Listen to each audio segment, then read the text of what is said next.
প্রিয়াঙ্কা দি এখন সবার দেওয়া গিফটগুলো খুলে দেখছে আর ততক্ষণে কেকটা সার্ভ করতে দিতে বলে দিয়েছি আর তারই মধ্যে আমরা খাবারগুলো অর্ডার করে দিয়েছি।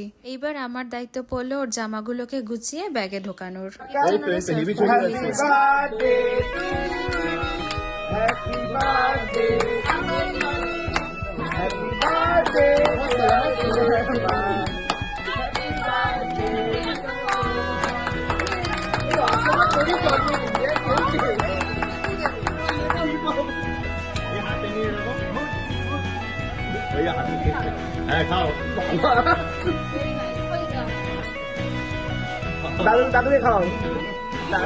আমাদের স্টার্টার সার্ভ করে দিয়ে গেছে, নিয়েছি চিকেন 65।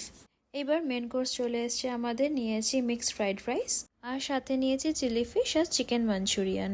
ডিনার করে বাইরে বেরিয়ে দেখি মুষলধারে বৃষ্টি নেমেছে আর সেটা দেখেই চিন্তায় পড়ে গেছে যে কে কার ছাতায় বাড়ি যাবে এই বৃষ্টির মধ্যে, কারণ সবাই তো আর ছাতা আনেনি।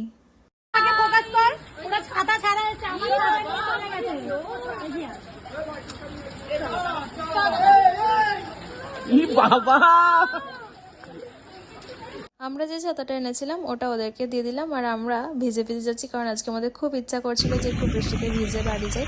তো আজকে ভিডিওটা এখানেই এন্ড করছি, আবার তোমাদের সাথে দেখা হবে নতুন একটা ব্লগে। Tata everyone.